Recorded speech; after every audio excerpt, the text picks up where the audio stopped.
Nākamais lielais tirgus bija Ķīna. Ķīna un Āzija. Interesanti, ka tur Tas ir, piekrājums. šī arī ir tāda ļoti, ļoti klasiska, es teiktu, arogance. Nav tādas Āzijas. Nav. Ir Ķīna, ir Taivāna, ir Singapūra, ir Vietnama. Viņš tikai neliec tikai vienā katlā. Ir Taizeme, ir Indonēzija, ir Filipīnas, ir Indija. Un katra no tām ir absolūti atšķirīga gan likumdošanā, gan biznesa praksēs, gan valodās, gan mentalitātēs. Tas nav iespējams. Tas ir tas pats stāsts, ka tu saki, ir tāds Eiropas tirgus. Nav. Aizēja tur ar Eiropas tirgus, tur piegājienu pārdot Grieķim, Itālim, Spānim, Vācietim un Šveicietim. Es gribu redzēt, kā tas tev izdosies. Un tad vēl Zviedram, Norvēģim un Dānim. Ja. Mums tas izdodas. Saprotu, ko jums izdodās? Visiem vienu produktu mēs pārdodam. Es nezinu, pieejas varbūt ir savādāks. Jā, bet kopumā tā tikko tev ir valoda un tikko tev ir likumdošanas barjeras, ja, vismaz tajā materiālajā pasaulē.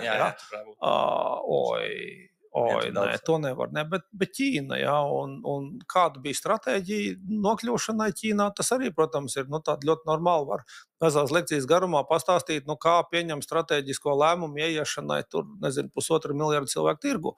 Vienkārši viens no mūsu pārdevējiem pēc izstādes Polijā 5 no rīta dzēra ar vienu skotu džeku, ja, kur bija saticis tā izstādē. Un skotu džeks saka, tu zini, man ir Pekinā draugs rūpnīcā numur 605, kur ir tikko sastrīdējušies ar amerikāņiem, un viņiem vajag mikroviņu radio. Vai tu negribi aiziet?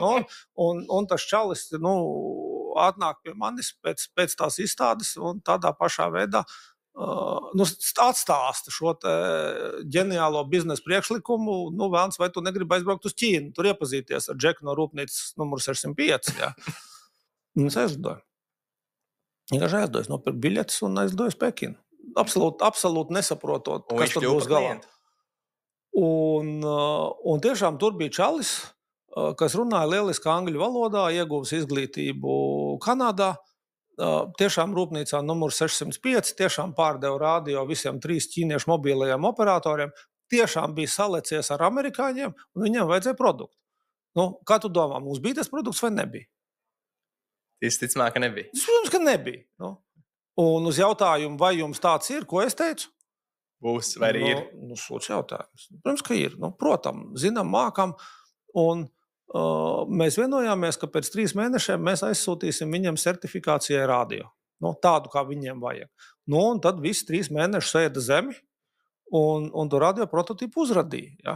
Tas ir, kā ir tur visi tie skaistie saukļi, tur fake it till you make it un tā tālāk, un tur ir tāda ļoti šaura tā robeža. Ja? Tu vari būt tur dižans startuperis un tur feikot, un vienā brīdī tevi izmērcē piķī, izvārds spalvās, uzsēdina uz koku un iznes no pilsētas ārā. Ja.